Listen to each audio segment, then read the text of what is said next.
Hi everyone, so this is my week 1 update for the Add1 challenge. I've been really busy this week. I've been working a lot more than usual, so unfortunately I haven't been able to really stick to my goals, and that's making me really sad, but this weekend I hope to make up for it. I've been only doing about 10 minutes or less of both of my languages, French and Polish, for the past 3 days. But I feel like I've made a lot of progress regardless with Polish. I've made a lot of progress with my pronunciation and being able to read words. I studied a lot the consonant clusters like the CZ and RZ and the sounds that they make when they're together, and I'm able to really pronounce words a lot better now. I've also bought the Pimsleur Basic Polish series, and I've learned quite a few phrases from that. The first lesson goes like this. A man says, "Przepraszam," excuse me, and he's talking to a woman, and he says, "Czy pani rozumie po angielsku? Do you understand English?" And she says, "Nie, no."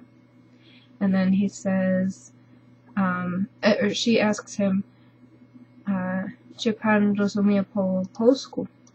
Do you understand Polish?" And he says, "Trochę rozumiem po polsku." I understand a little Polish.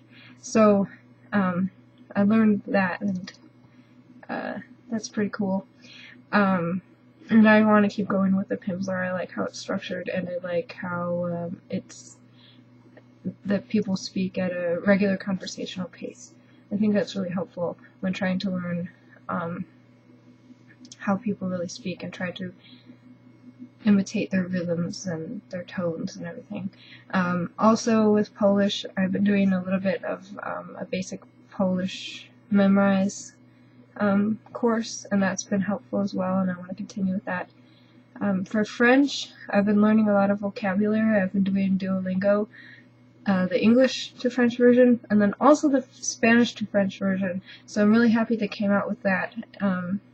It's surprisingly easy for me to learn French from either English or Spanish, and I think it might be even easier for me to learn French from Spanish instead of English because they're more similar in their grammar structures and in their vocabulary.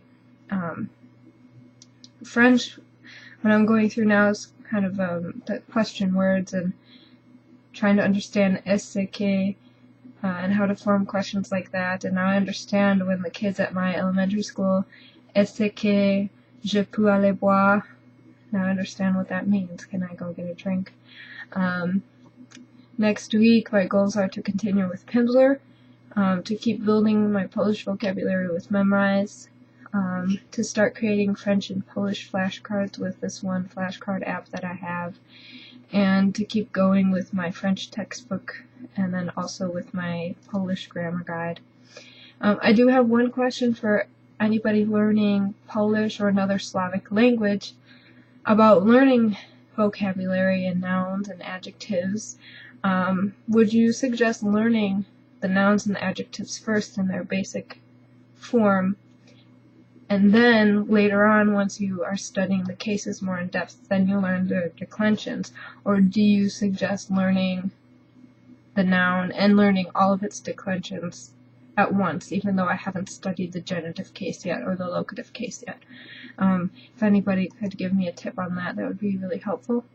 And this video was in English because I haven't spoken in English yet for the Add1 challenge, so you guys can hear my American accent and how I speak English. So yeah, I will add subtitles to this later, so if you're watching it right when it comes out, it won't have subtitles, but it will have them later. Yeah, thanks for watching. Follow me on Tumblr for really cool language stuff, and I'll see you later.